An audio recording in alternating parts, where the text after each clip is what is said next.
hindi marahil pwedeng sabihin biro pa kung ano man ang pinanumpaang sinabi niya.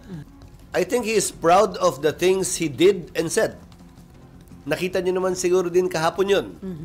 Hindi niya ikinakahiya yung kanyang ginawa at mga sinabi. Maliwanag yun sa kanyang statement kahapon. Ang problema lamang, ang kauna-unahang probisyon sa Bill of Rights, nakalagay sa Article 3, Section 1.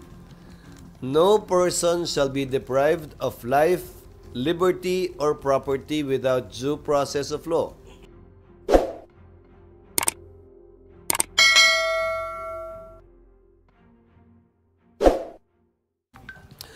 Hinihimay na yan sa ngayon marahil ng iba't ibang sektor. Ang malaking pinagkaiba kasi, kung mapapansin nyo, karamihan naman ang sinabi niya kahapon, sinasabi din naman niya nung siya'y Pangulo pa. Parang wala namang bago, di ba? Ang pagkakaiba lang, nung sinasabi niya nung presidente man siya o pagkatapos siya maging presidente o bago siya naging presidente nung siya'y mayor, ito'y sinabi sa isang talumpati, sa isang interview. Ang pinakaiba kahapon, lahat ng binitiwan niyang salita kahapon ay under oath. Pinanumpaan. At sinabi niyang yan ay totoo sa abot ng kanyang nalalaman na pwedeng magamit kung sakasakali pabor o laban sa kanya. Yun yung malaking pagkakaiba. Ngayon, madalas sinasabi ng ilang mga nakapalibot kay Pangulong Duterte, dating Pangulong Duterte, na biro lang yun, nag-joke lang yun. Hindi marahil pwedeng sabihin biro pa kung ano man ang pinanumpaang sinabi niya kahapon. At hayaan natin yung mga abogadong timbangin yan, i-analyze yan. Dahil ang kagandahan ng transcript, hindi malalagay sa transcript yung ngiti o yung kung nagbibiro lang o hindi. Pag binasa mo ang transcript ng isang sinumpaang salaysay, walang emosyon yun, walang puso yun, talagang kung ano lamang ang nilalaman sa sinabi. At doon mo marahil mas matitimbang, mas ma-appreciate ano nga ba at gaano nga ba kabigat yung kanyang mga inamin kahapon. Hinihintay ko yun dahil ang transcript lalabas mamayang hapon pa lang. Sir, doon sa narinig nyo, as a lawyer, ano yung pwedeng gamitin against him? Ayokong pangunahan yan dahil hindi namin trabahong gawin yan. Hayaan natin ang komite o sino mang nagnanais magsampa ng kaso. Ayokong pangunahan ng anumang opinion kaugnay niyan dahil bilang abogado man ako, bilang tagapangulo ng Senado, ayokong i-prejudge ang bagay na yan. Nais namin magsilbi bilang bihikulo para ito ay may lahat sa publiko dahil kung makikita nyo, dito siya sa Senado pinili na mag-appear. Dito niya sa Senado piniling sumumpa at magsalita.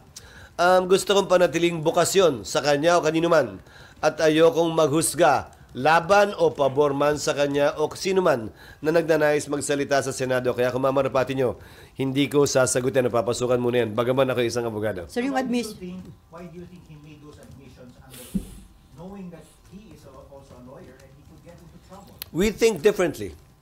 I think he is proud of the things he did and said. Nakita niyo naman siguro din kahapon yun. Hindi niya ikinakahiya yung kanyang ginawa at mga sinabi. Maliwanag yun sa kanyang statement kahapon. Ang problema lamang, ang kauna-unahang probisyon sa Bill of Rights, nakalagay sa Article 3, Section 1. No person shall be deprived of life, liberty, or property without due process of law. Yun ang kauna-unahang karapatan na nilagay sa ating saligang batas na pinag-aralan ng lahat ng abogado. Kaugnay sa karapatang pantao na dapat galangin, hindi ng sinuman, ng pamahalaan at sinumang nakaupo sa pamahalaan.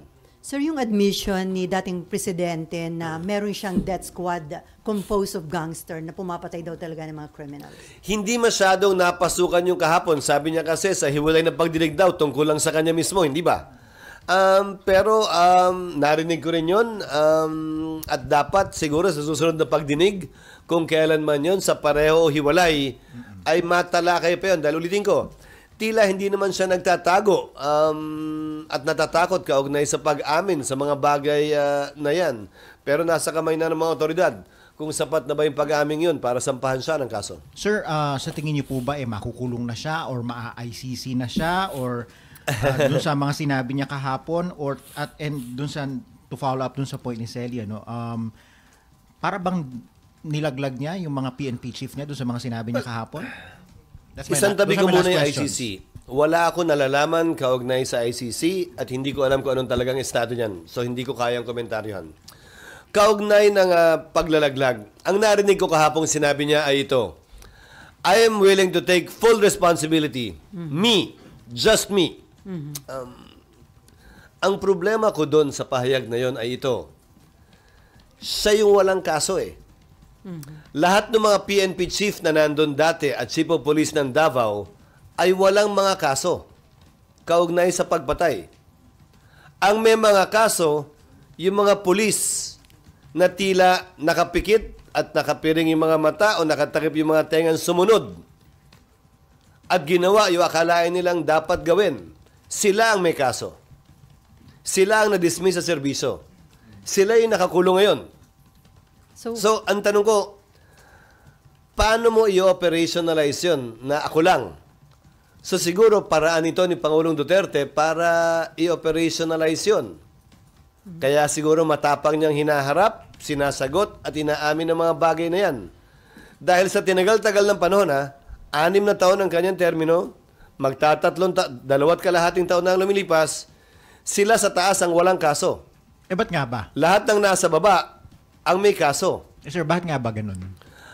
Tinanong yan ni Senator Jinggoy kay Senator De Lima, hindi ba? Na, sa palagay ko, hindi niya nasagot ng diretso kahapon. Wala daw gusto mag-testify, sir.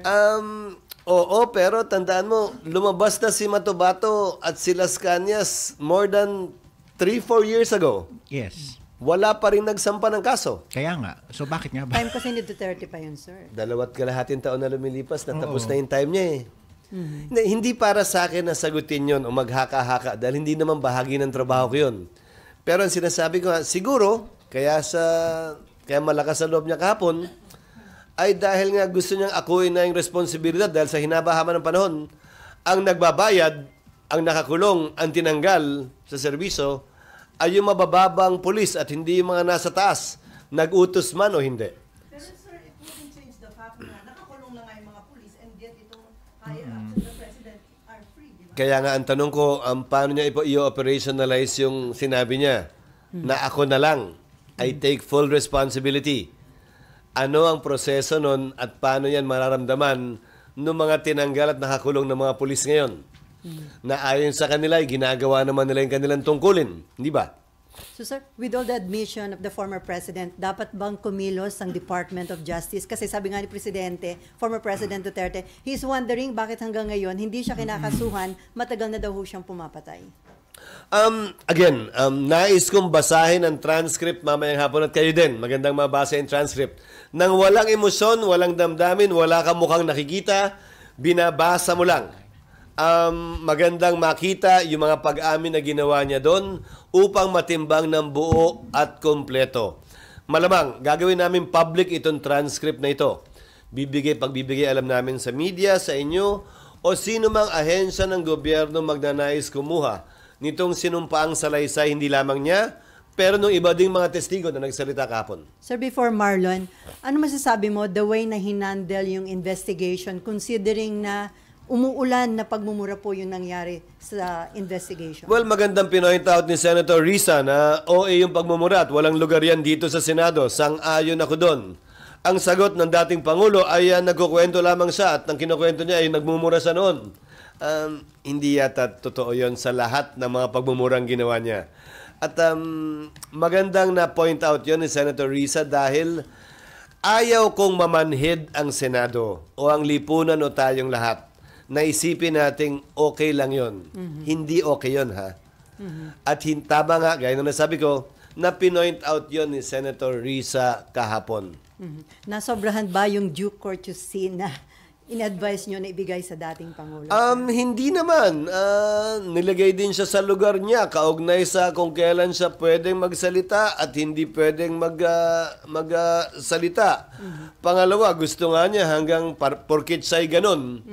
Gusto nga niya hanggang madaling araw, hindi naman ho tayong lahat ay ganun.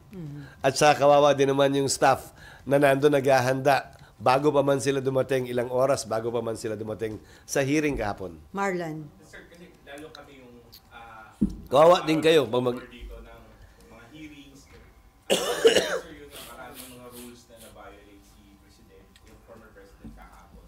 Do you think yung chairman should do better in the next hearing? Kasi nga, pag may mga dating mga resource person, mga simpleng mga PNCO na police, kung pagsabihan sila pag nagtataas ng boses, nagiging emotional. Yan yung kahapon si former President. Nakikipag-argue kay Senator Risa on several points. I think Senator Coco did a good job more than what I had expected, especially given the fact na kung pipiliin mo ang mga miyembro ng Senado ngayon na hindi nagbabiyahe o dahil recess ngayon, sino ang pipiliin mo naman mag-preside na magiging patas at parehas at hindi papabor sa isang panig man o sa kabila? Hindi madali ang papel na ginampanan ni Senator Coco kahapon. At para sa akin, nagawa at ginawa niya sa abot ng kanyang makakaya ang pag-chair, pag-preside sa hearing na yon. At nabigyan ng pagkakataon, importante, na makapagsalita ang lahat. Sa totoo lang, ito ang kauna-unahang beses at pagkakataon na nagsalita, bumukas, at pinanumpaan ni dating Pangulong Duterte ang mga bagay na ito kaugnay ng extrajudicial killings at drug war ng kanyang administrasyon. Yung pa lamang na nakapagbigay ng venue ng avenue ang Senado para mangyari yon, malaking bagay na yon para sa akin bilang tagapangulo ng Senado. Sir, kanina may tweet si former Senator King saying that only one consistently and steadfastly stood up to preserve the dignity of the people. Senator Risa. Again, gaya ng sinabi ko, tama at sang-ayon ako dun sa ginawa ni Senator Risa. Nung pinoint out niya at pinaalalahanan niya ang dating Pangulo at ang komite na panatilihin ang order sa Senado na ang pagmumura ay hindi normal, ang pagmumura ay hindi parte ng anumang proceedings at ang pagmumura ay hindi dapat isang bagay na maging manhid tayo na tinatanggap na lang nating normal at bahagi ng araw-araw nating pamumuhay. Sir, is the admission of the former President enough to file a case against him? Or dapat mag-cite mo kasi individual cases of murder? Not for me to say again. I would rather read the transcript first and let the lawyers who are interested in doing this do that. I would rather keep the impartiality of the Senate at this point in time without prejudice to any member of the Senate doing so at the proper time. Pero sir, dahil under oath na ginawa yun ng dating presidente, hindi na yung pwede niyang bawin at sabihin nagbibiro lang siya. Sa palagay ko'y mahihirapan na siyang gawin yun. At kung kukunin yung video footage kahapon, tila hindi naman siya nagbibiro kahapon. Okay, Mean and then Cecil. Sir, yung sabi nyo lang na paano ba niya i-operationalize yung claiming responsibility since wala siyang kaso. So, walang bigat yung sinabi niya that I claim responsibility for everything that happened in the drug. Hindi sa walang bigat. Nagtatanong ako, paano nga ba? Dahil ang may kaso nga ngayon, kayo mas nakakaalam siguro ng statistics, ay yung mga polis sa baba na sinasabi nilang kawawa daw, na sinasabi nilang pinoprotektahan daw. Paano i-operationalize yun? Dahil yung mga dating chief of police ng Davao at PNP chief kahapon, sa pagkakaalam ko ay wala naman silang mga pending na case kaugnay ng extrajudicial killing. Sir, Unless alam nyo meron. So, anong sense nung pag-ako niya dun sa responsibilidad kung wala nga naman pala siyang kaso to begin with? Siguro bahagi yung ginawa niya kahapon doon. Yung kanyang pag-amin sa maraming bagay na napanood at napakinggan nyo nga. Unang hakbang marahil yon para sa pagkakaroon ng responsibilidad kaugnay sa bagay na yan. Ngayon, ulitin ko klarong magkaiba kami ng pananaw. At marahil magkaiba ng pananaw sa marami sa ating mga kababayan. Noong unang panahon, kaya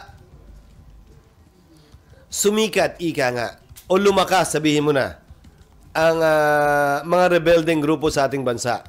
Dahil takbuhan sila ng naapi. Dahil siyempre, mabagal ang hustisya, kailangan dumaan sa korte, kailangan patunayan ang pagkakasala, at wala pa tayong parusang kamatayan. So yung naapi, may takbuhan. At agad nakakakuha ng hustisya, sabihin lang nila, siya yun eh. Agad ba kakakuha ng hustisya? Hindi ba parang nakakagaang ng pakiramdam yan sa ilan? Subalit, isang malaking subalit, sa parte ng gobyerno, hindi pwedeng maging ganon ang gobyerno. Mahirap man, matagal man, mabigat man, trabaho ng gobyerno, tiyakin na susundan ang tinatawag nga nating due process. Ulitin ko, Article 3, Section 1 states, no person shall be deprived of life, liberty, and property without due process of law.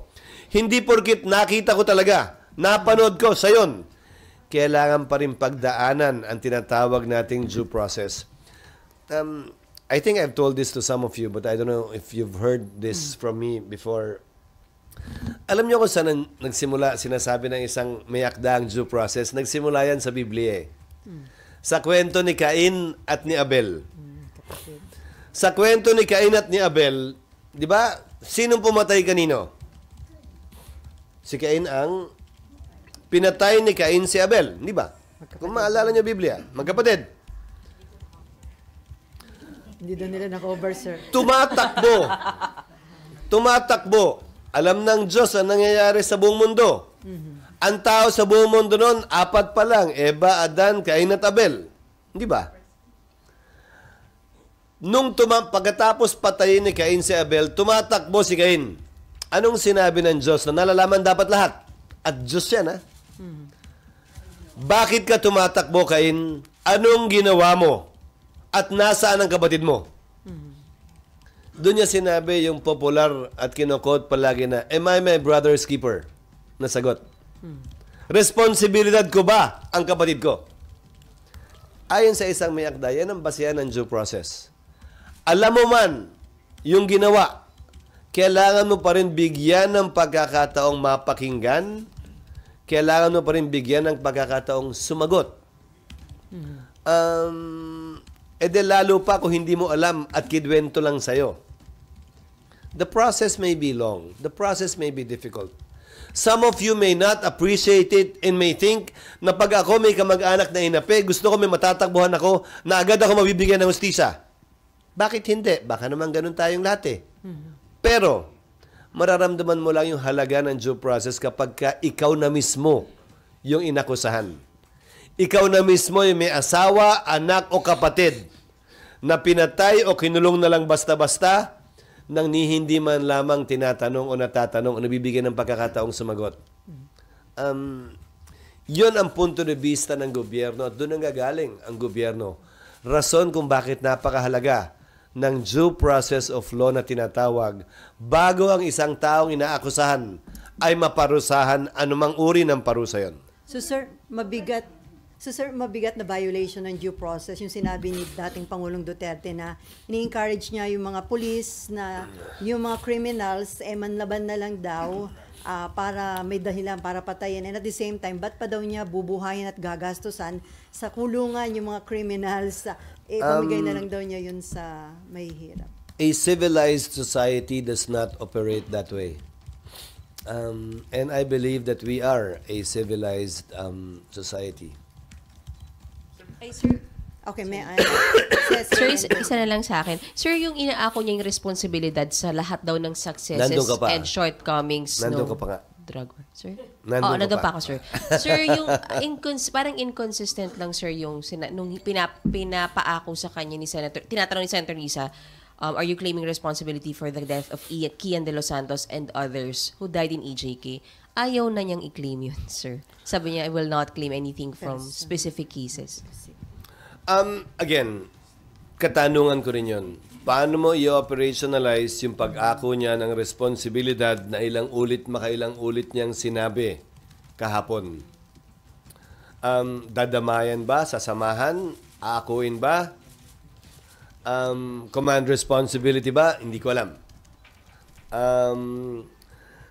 Dahil sa ilalim ng command responsibility principle ng ating batas, hindi absuelto yung sumunod sa isang illegal na order kaugnay ng krimen. Okay, Cecil and then Amor. So sir, ang mangyayari, parang ito,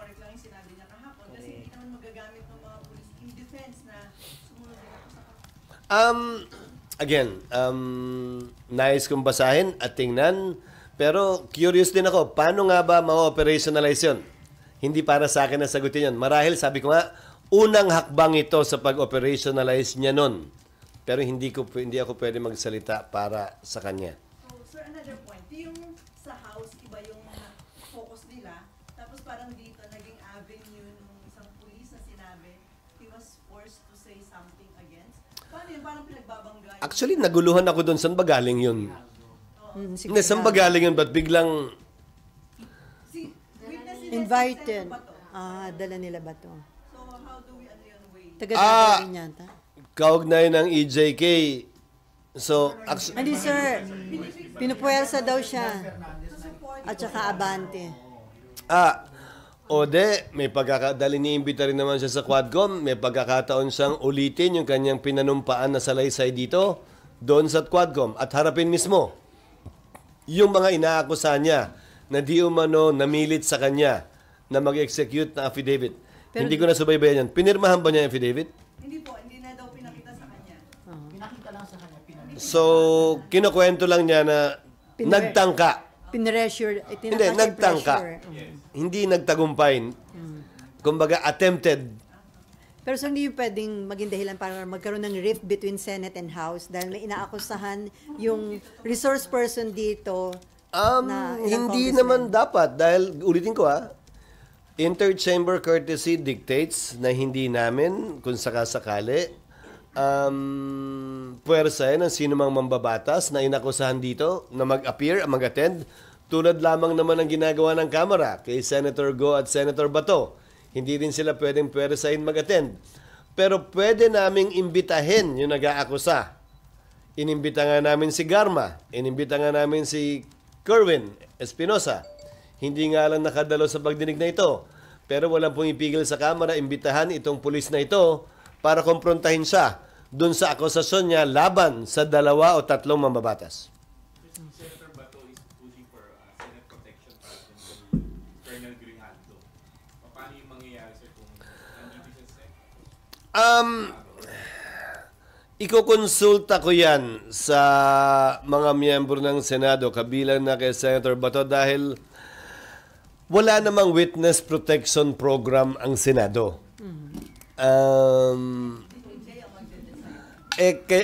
Issue na rin yan ng panahon ni dating Pangulong Arroyo, naalala nyo? Wala namang, may mga testigo kami, kaugnay na impeachment, laban kay dating Pangulong Arroyo. Naalala nyo? Minority pa kami, hindi kami majority sa Kamara. So, kanya-kanyang hugot na lang ng paggagastusan para maprotektahan yung testigong gusto naming protektahan. Dahil nga, wala namang ganong budget, sistema at batas kaugnay ng Senate o House Protection, Witness Protection Program. But I will discuss it with him to what extent we can help ensure the safety of this person. Bearing in mind na nasa active service pa siya. Sir, before Amor, sir, dun sa naging testimonies ng dating Pangulo, lumilitaw na sobra siyang gigil, galit sa mga criminals, lalo na sa mga drug suspect. Pero, kung totoo yung mga sinabi niya, mali lang po yung kanyang proseso para in-neutralize or lipulin yung mga drug suspect and other criminals. Again, meron tayong due process na tinatawag na hindi pwedeng ikalimutan at isang tabi lamang. Nakakalungkot na bilang abogado, alam niya dapat yun. Kung talagang emotional siya, mabigat para sa kanya, yung mga krimen, yung nakikita niya yung dugo ang bata, patay na, nandun na ako. Lahat naman siguro tayo ganun Huwag niya akuin na siya lang yung masama ang loob doon. Siguro naman tayong lahat, pag may nakitang patay, ginahasa, mutilate na bata, o sino man babae, o lalaki, o matanda, lahat naman tayo siguro magagalit Pero yon ang pinagkaiba ng gobyerno, siguro, sa ordinaryong tao. Hindi mo pwedeng ilagay sa kamay mo ang batas. Kahit nga ang gobyerno, hindi nilalagay sa kamay niya ang batas. Dinadaan niya sa proseso. Again, a civilized government can do nothing less than provide an ensured due process to anyone and everyone. Gaano mang kasama, gaano mang kabigat sa dibdib natin. Dahil ulitin ko, hanggang hindi ikaw mismo yung inaakusahan ng mali, Hindi mo mararamdaman yung bigat at kahalagahan nito. May isa pa ako nais talakayin. Ayon sa ilang testigo kahapon, bumaba daw yung kriminalidad nung panahong may mga EJK at nagdedebate sila. So kinuha ko yung data dito sa LBRMO. Dahil siyempre sinasubmit sa LBRMO ng DILG yan kada budget deliberation. So, Yung crime index, sir. ang crime index na tinignan namin ay mula 2016 to 2018, same period ngayon. July 1, 2016 to April 21, 2018. Kinumpara namin sa July 1, 2022 at April 21, 2024 para parehong datos. Hindi pwedeng bilangin yung buong termino ni Pangulong Duterte dahil pandemic tayo eh. Eh kung wala namang lumalabas, di ba? Hindi tamang comparison. So, yung unang 2 taon lang. Tandaan nyo, sinimula ng war on drugs o 2016 pa lamang. Anong date na memorandum? Nung double barrel? July? July 2016. O July 2016. Ang datos na sinubmite sa Senado ay crime index July 1, 2016 to April 21, 2018, 196,518.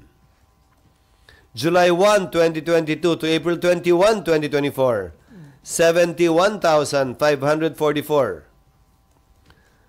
Mas mataas ang krimen nung panahong yon, 16 to 18, ng 60%, halos triple. Maraming patayan nga, sir. Kasi nga, hindi mo pwedeng hindi bilangin yung patayan. Krimen pa rin yun eh. Extrajudicial killing nga, it's a crime. Hindi mo pwedeng hindi bilangin yon sa crime index. So they are claiming daw na mas safe no, nakakapaglakad daw kahit anong oras. So, mas mataas yung crime nung time ni Duterte. Dami ng kesa patayan. ngayon. Yun ang sinubmit sa amin. Pina-check ko lamang naman dahil na-curious din ako kahapon kung totoo nga ba yun. Dahil kasama yung bilang ng mga biktima ng drug war. Lahat naman yun, alangan namang hindi mo bilangin yun. So sir, yun yung joke na mas tahimik nung panahon ni... Maraming pinatahimik. Hindi, sinasabi ko lamang ay hindi yan sumusunod sa datos at statistics na sinubmit sa amin noong mga panahong yon ng sarili din niyang administrasyon, ng sarili niyang DILG noon at ng kasalukuyang DILG. Okay, Amor. Ay, Marlon. Yes. Sir, kahapon sa gallery, yung nasa audience, they were cheering him on, kumalakpak pa nga, kumatawa, every mention ng mga mura. How do you feel about that? Actually, sino ba yung nasa gallery? Hindi ko alam eh. So, baka naman supporter niya, hindi ko alam. Supporter niya, empleyado ba ng Senado, kayo bang nandun? Hindi ko alam eh. Sir, yung nano-normalize. Which is not good. Ulitin ko, sana wag tayong mamanhid na okay lang yan at normal yan. Kaya nga sang-ayon ako at tama at kinatigan naman ng chair, si Senator Risa, sa kanyang pinoint out kahapon na wag naman gawin yan dito sa Senado. Okay, Amor. Sir, pag under oath po ba, pag under oath po, sir, ano po yung implications ng laban bawi sa mga statements? Kasi for example, si former President kahapon, although sinabi niya na may death squad siya, later on, sinabi niya din dun sa hearing na hindi naman talaga death squad. So ano pong implications nun? Ang sinabi niya, hindi daw mga pulis. Kung narinig ko ng tama. Mga gangster. Ang sinabi niya, wala daw reward. Ang sinabi niya, mga gusto lang talaga pumatay, kung naalala niyo. Opo, sir, may sinabi din po siya medyo mas late pa na parang hindi naman death squad, basta alam ng tao na andyan ako. Parang may mga gano'n na vague na hindi medyo naman- pagbawi. I don't think it's vague. Remember, kung gagawa ka ba ng sindikato, papangalanan mo ng crime syndicate? Kunyari, Mayan Crime Syndicate. Yun ba talaga? O gagawin mo, Paragon? Ayaw niyo ba, sir? Na kunwari lang. Di ba, tatawagin mo bang crime syndicate yon? Tatawagin mo bang death squad yon? Eh, sir, siya Hindi. nasabi. Hindi. Tanong yon. Kaya di ba tinanong din, si Senator De Lima tinanong mismo, yan ba talaga ang pangalan? Ang sagot ay, hindi ko alam. So, yung death squad is a characterization. It's not a name. So, nung tinatanong marahil siya, ulitin ko pinungunahan natin mga sarili, magandang basahin nga na walang emosyon eh. So, pag kinakarakterize na death squad, baka sabihin niya, hindi. Kasi, di ba, hindi naman death squad ang tawag doon. Tingin mo ba, manggagaling sa kanila yung pangalan na Davao Death Squad kung meron nga? Tingin mo ba, pag nagmi-meeting sila, may tarpaulin sa likod na nakalagay, Third Convention of DDS. Hindi naman, di ba? Sir, meron isa doon pinatay. Hindi naman siguro, di ba? So, when he was being asked, meron bang death squad? Hindi naman nila pinapangalan ng ganon. Pero siya Siya yung nag-initiate na magsabi Siya na nagsabi, meron siyang death squad. Pero sinabi din niya, di ba, na basta alam lang nilang nandyan ako. Yes. Walang ganon. So, again, because I think they were getting confused yesterday with nomenclature. So, pag tinanong mo, is there such a thing? Kaya niyang sagutin ng no. Kasi wala naman talagang ganon na may pangalan siguro. Again, don't be confused about... Sir, meron doon pinatay. May nakalagay na... Sir, pero siya nga sir, na kami na yung nalito. Siya nga yung nagsabi, sir, na may death squad siya. And then when Senator Coco clarified, sabing, may sarili kayong hit squad, can we be very clear? Biglang sinabi niya, hindi naman death squad. Basta lang ng taon dyan ako when you Kasi commit nga, this crime. again, hindi naman siguro kasi tinatawag. na death. Dapat imbis na ginamitan marahil ng pangalan, dinescribe. So, meron kayong mga tao. Di ba? Kasi, again, it's nomenclature. Pero detalyan. Exact. O, sinabi din niya na loose term mismo yun. Okay, RG. When the former president said that, he was using his legal acumen, knowing na pwede niya, yun na yung way out niya eh. Oh, pero gusto ba niya ng way out? Di ba nga? Yeah, Gusto but not niya... say it that way. No. He could have said it more categorically. Agree, but probably at the right time too. Ulitin ko, marahil unang hakbang niya pa lang to. Alam mo, sa tagal kong kilala at nakita niyo na naging Pangulo si dating Pangulong Duterte, he tends to do things that you do not expect. Hindi ito yung normal na direksyon na inaasahan mo sa nagagawin. And I've also learned not to try to even predict it and to simply wait. Yes, ma'am. Sir, Ay, Mark. sir, with all this confusion, any points of improvement for the next hearing po ng Blue Ribbon Subcommittee? Points of improvement. Again, this is the first time that a former president with his character has ever appeared before any institution, either the House or the Senate, under oath. I think we have to give the committee members and the presiding officer some leeway. On improvements, ako kasi ganun sorry I'd rather take advantage of the presence of the resource persons than let the members deliver long opening statements. Mas gusto ko marahil yan dahil nandun tayong lahat, nanonood tayong lahat para pakinggan yung resource persons. In fact, medyo matagal-tagal bago nabigyan ng pagkakataon nga makapagsalita si dating Pangulong Duterte. Mas, kung sakasakali, mas malaking oras ang dapat bigay sa mga resource persons na magpahayag ng kanilang opinyon o sumagot sa mga katanungan mula sa mga senador. Sir, dun sa nangyaring first hearing, sino ang tingin nyo mas prepared? Yung mga senador o yung resource person like si former President Duterte, ang observation na invade niya yung hearing?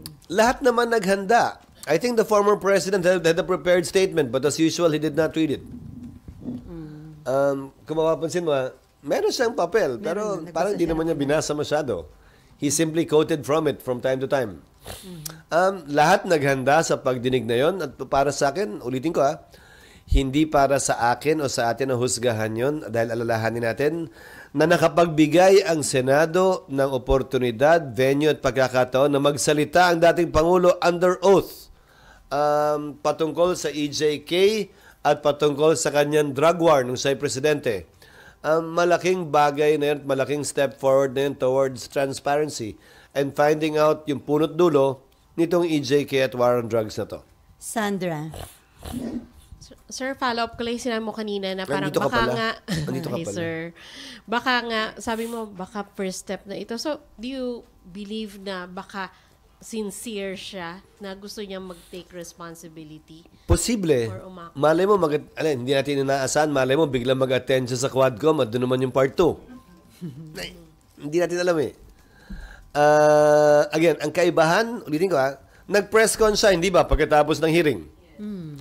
Pero ang pagkakaiba nga ng speech at press con sa nangyari kahapon, lahat ng sinabi niya kahapon ay pinanumpaan niya na totoo at pawang katotohanan lamang ayon sa kanyang personal na karanasan. As a lawyer, he knows the difference between the two. So sir, pwede bang i-take advantage ng ICC yung mga sinabi kahapon ni former President Duterte? Again, I have no idea about this ICC. I keep on reading about it, but no formal communication has been sent to me as Senate President. No formal communication has been sent to the Senate about that. And whatever I read about ICC is only from Filipinos who claim to be talking to them. Pero walang formal communication or letter from the ICC for me to actually make an educated evaluation of what they will do or where they are right now in the current situation. Paano kung dumating yung punto na formally i-request nila na mahingi yung mga documents? It is a public document. Again, kayo nga bibigyan ko eh. Eh kung ayaw ko magbigay, ikaw na magbigay. Again, it's a public document. They can easily get access to it. We will most likely even put this in our website as part of transparency. So, there is no difficulty in obtaining that. And there is no issue regarding that. Okay, Sandra, and then Mean. And Yes, then- Sans. Sir, yung kahapon, sinabi rin ni Senator Coco na parang next hearing daw unahin nila yung mga victim. So, but at the same time, sinasabi ni President Duterte kahapon na tapusin na natin to dahil yung kailangan pa daw niyang lumipad, ayaw niya magpabalik-balik. So, yung chance na baka hindi na siya babalik, nandoon po. Nandun, but it's not up for him to dictate the circumstances of the hearing. And I think Senator Coco made that clear yesterday. Di ba sabi niya, whether you like it or else, or words to that effect. Di ba, meaning, hindi para pagpasyahan niya yun. Ang nais ko lang sana, dahil nga tila naging issue ngayon, sige may mga ganyang pag-amin, sige under oath, ulitin ko, bakit yung mga pulis ang may kaso at yung mga nasa taas na di umano nag-utos ay wala? So sana, yung mga biktima, dahil sa pag-amin, kasi sa dulo, kailangan mo pa rin na magrereklamo. Kahit gustuhin ng sino man sa inyo magsampa ng reklamo sa napakinggan nyo kahapon, laban kay Pangulong Duterte, you are still not a party in interest. Ang party in interest, ang pwede maging complainant ay pamilya ng biktima. Sana hindi matapos sa paglalahad sa komite. Sana idiretso nila sa pagsampa. Parehas na lang nung kay Pastor Kibuloy. Sana yung mga testigo nandun dahil apparently hindi silang lahat ay nagsampa na ng kaso. Tumestigo lamang sa komite. Sana wag silang tumigil doon, idiretso nila sa pagsampa ng kaso. Hindi naman dapat end all be all yung nakapagsalita sa hearing under oath. Dapat sana ituloy nila sa pagsampa ng kaso. It works both ways. Para mabigyan din ng pagkakataon yung akusado na sumagot, magpaliwanag at kumprontahin yung testigo laban sa kanya. Okay, Sandra, no more. Mean. Sir, And then business. Yung sinasabi niyo kanina na malamang lahat ng sinabi ni Pangulong Duterte under oath ay first step niya to what? Hindi, yung pag-ako niya ng responsibilidad. First step niya to what? Unang hakbang pa lang siguro yun sa pag-ako ng responsibilidad. Kasi gaya ng tinanong nyo kanina, di ba? Ano ngayon? Di ba? Nakakulong na nga yung mga pulis na kinasuhan. Natanggal na sa serbisyo. Hindi ko alam. At ulitin ko, natuto na akong wag pangunahan sa kanyang mga gagawin si dating Pangulong Duterte. Intayin na lamang natin at magkomentary na lamang tayo pagkatapos. Sir, for soundbite lang, yung mga, hindi lang kay Pangulong Duterte, lahat ng sinasabi ng resource persons under oath sa Senado ay pwede pong gamitin pag may magsasampa ng kaso. Yes. Sir, Pwede rin nilang gamitin sa depensa nila for that matter. Sir, dun sa observation nyo na bakit yung mga nasa baba may kaso, yung nasa taas wala, sino mga dapat magpaliwanag tungkol doon? Anong ibig sabihin mo sino dapat magpaliwanag? About DOJ, ba't hindi nyo kinasuhan yung mga nasa taas? Mga maliliit lang ang nakasuhan. Hindi. Sinagot ko yun kaugnay ng pagkuha niya ng responsibilidad na siya lang at siya lang dapat ang managot. Pero nakasuhan. Kasi ang nangyayari, tila hindi naman ganun. Tila ang nananagot ay yung mga pulis sa baba.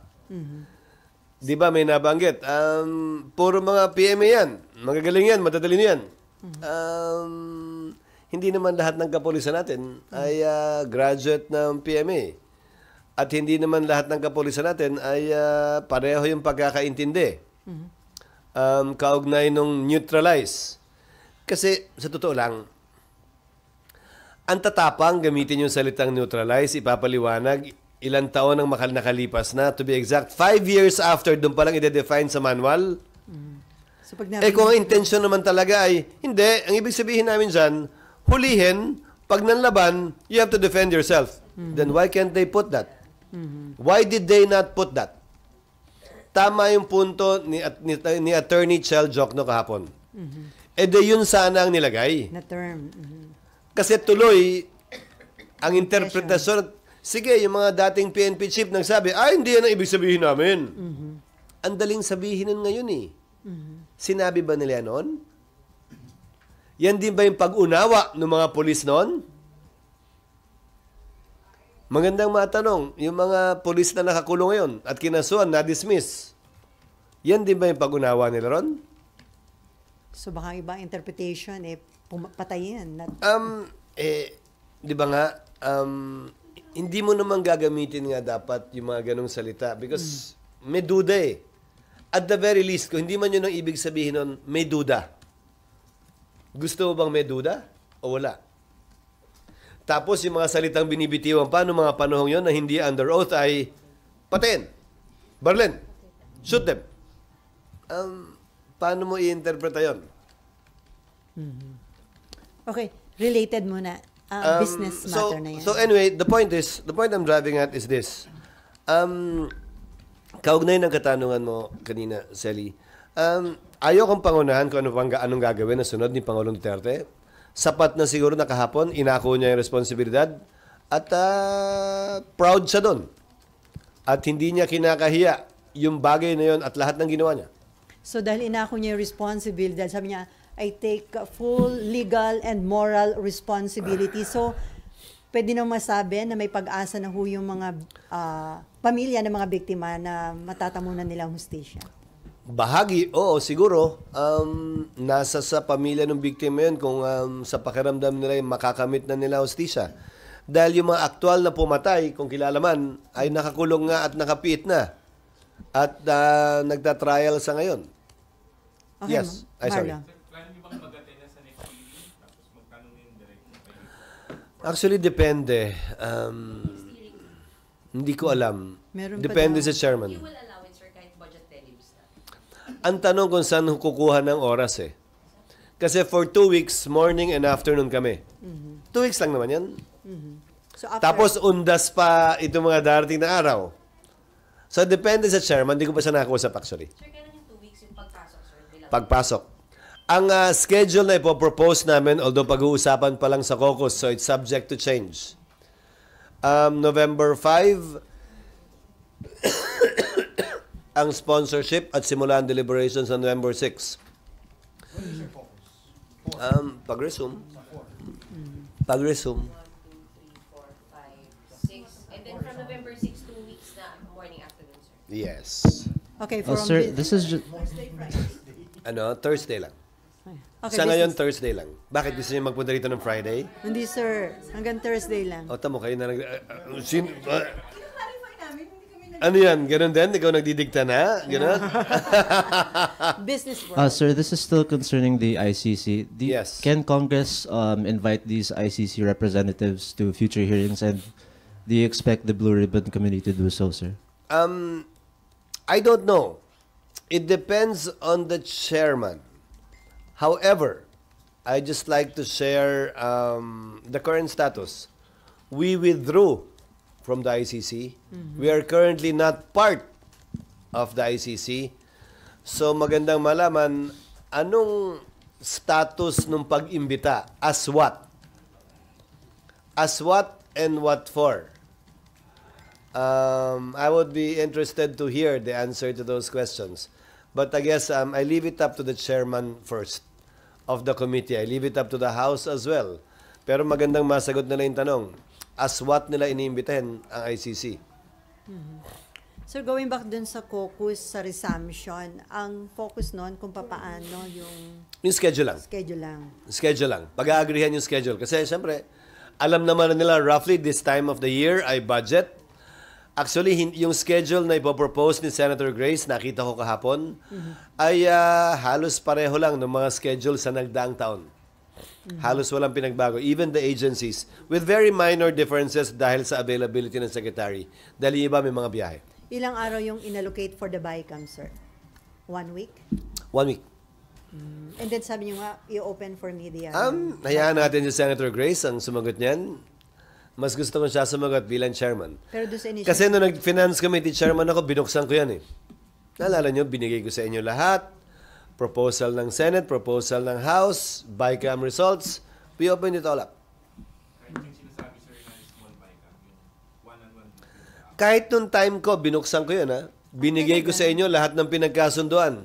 Kaya lang, ang problema lang kasi, sa totoo lang, detalyado yun eh. Ganito kakapal yung 4 na libro eh. So yung pinag-agrihan namin, binibigay naman, pero hindi lang ganun kadali isa-isahin, unawain at basahin. That's why we have the LBRMO and the Committee on Appropriations in the House. Sanay na sila, alam na nila eh. Pero kahit bigay nga namin at binibigay naman namin, mahirap din naman isa-isahin sa party ninyo. Naunawaan ko rin naman yun. Pero sa party namin, binibigay naman namin, hindi lang nga iniisa-isa o naiisa-isa. Hindi lang ninyo, ng mga miyembro din ng Senado. Kahit mga major, sir, kasi kabulagaan, lalo yung AKAP. Hindi namin pwedeng... Hindi, kasi kung ano yung pinag-agrihan, yun eh. News article nyo na yun para hanguin mula doon kung ano yung dapat isulat. Kung yung dapat malaman ng publiko, maaaring interesado ang publiko.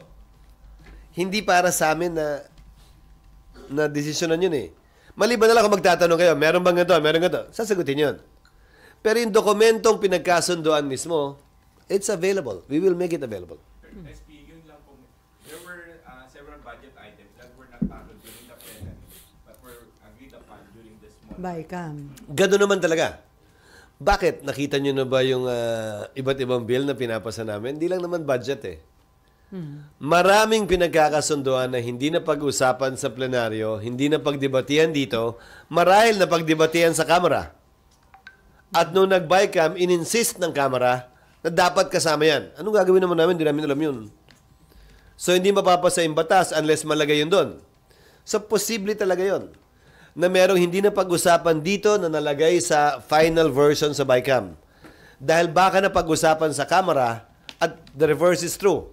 Baka na pag-usapan dito, nasa version namin, wala sa version nila, hindi nila napag-usapan yun, pero in-insist ng Senado sa BICAM na dapat malagay yan dyan. So, the same is true.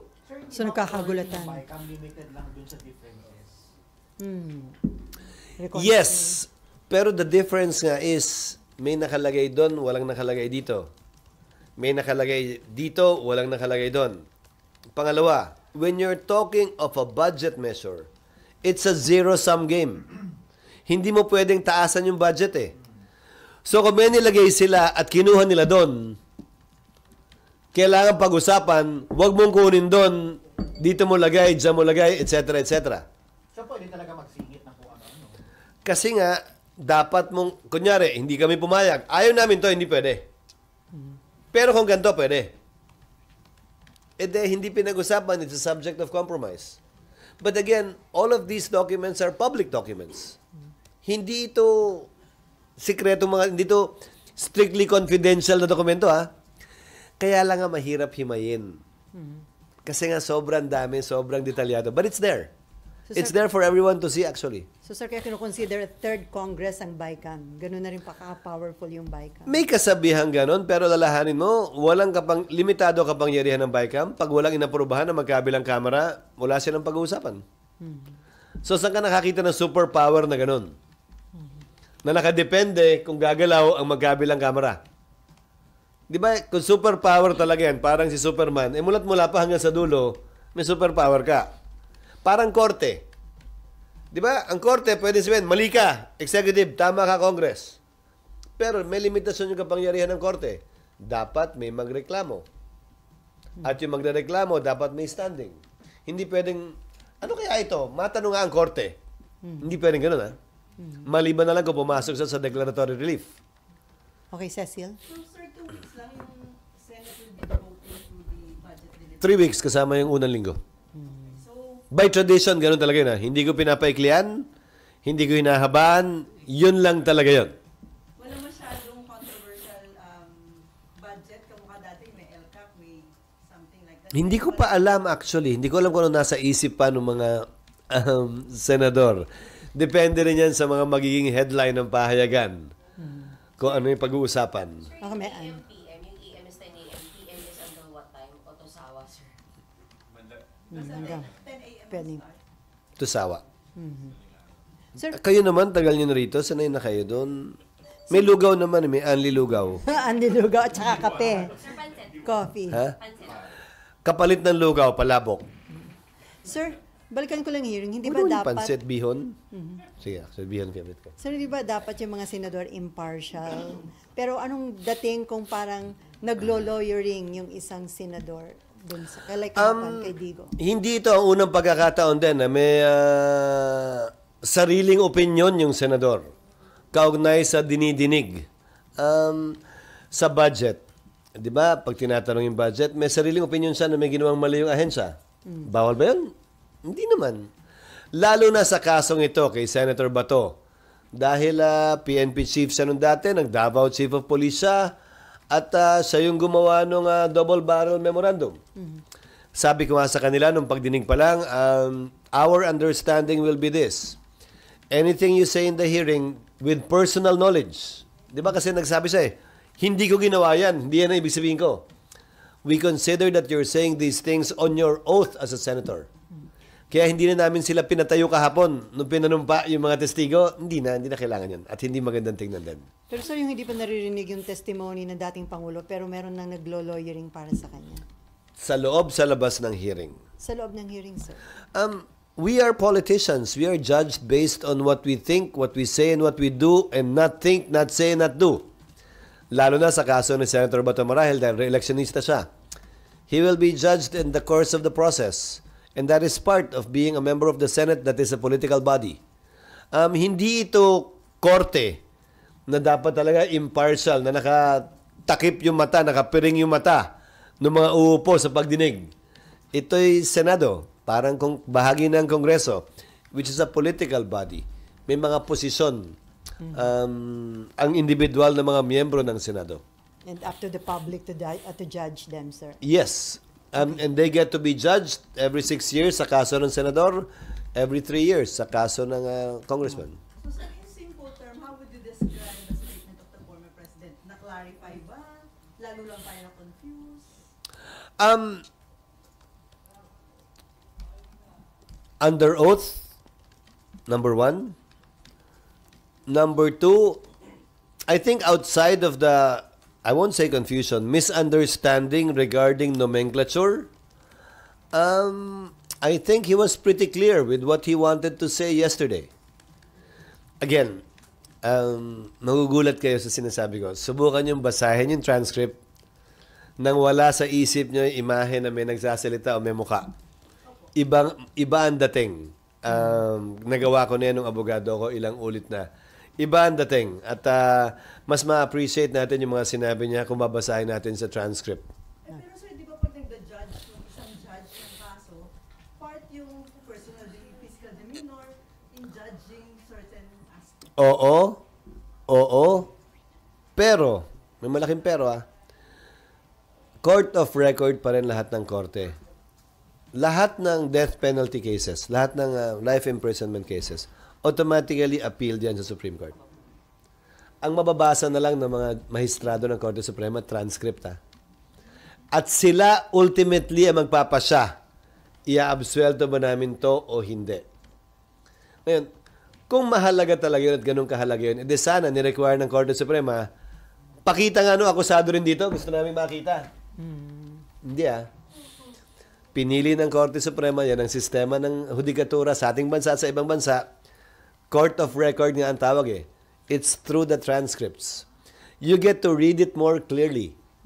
Kasi labas na nga emosyon, labas yung parang namamangha ka dahil dati siyang Pangulo, di ba? Habang pinapanood mo, labas lahat yon. Binabasa mo na lamang yung mga sinabi niya. I challenge you to read it this afternoon when you release it or tomorrow morning and then let me know, even in private, what you think. Yes, ma'am. I-remind si President Duterte pag bumalik, respeto naman ng Senate, huwag masyadong magmura ng That was stated already in the last hearing yesterday. Kung kailangan ulitin, nasa chairman yon, nasa mga miyembro na rin yun kung nais nilang paalalahanan. Ulitin ko, yung sinabi niya na kaya siya nagmumura, parte ng kwento niya, totoo yun siguro sa mahigit kalahati, pero may malaking bahagi din na talagang nagmura lang siya. Hindi ko naman binilang. Okay, last Pero ang panawagan ko sana tamang pinaalalahanan siya at sana wag tayong maging manhid na isiping okay lang yon. Hindi okay yun. Okay, at hindi yun okay sa Senado. Last question from Marlon. Sir, you previously described yung mga remarks ni VP as unbecoming. Kahapon, sir, what you heard from the former president, how you describe yun? Alin doon? Yung lahat, Compared to. throughout the 9 hours. Una, hindi ko pinakinggan lahat. Para sa akin, yung pagmumura, walang lugar yon sa Senado. O anumang institution of record. Dahil kahit sa korte, hindi naman din ginagawa yon. Maliban na lang kung yun talaga yung doon lumabas yung pagka-abogado marahil ni Pangulong Duterte. That was part of my narration, he said. Di ba? Kasi kung part ng narration, pwede. Di ba? Pinapakita mong, nung panahon yun, may ulo ko, nagalit ako, nagmura ako, ito sinabi ko. Blah, blah, blah, blah, blah. Okay lang. Part of the narration. Pero maraming pagkakataon din kahapon na hindi naman part of the narration. Nanggigigilan talaga siya.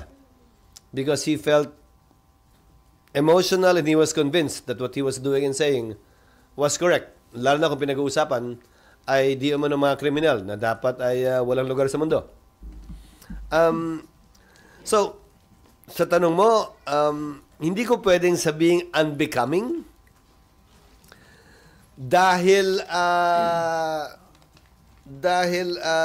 yung bahagi ng hindi narration, walang lugar yon dito sa Senado. Yung bahagi na parte ng narration, siguro pwedeng pakawalan pa yon.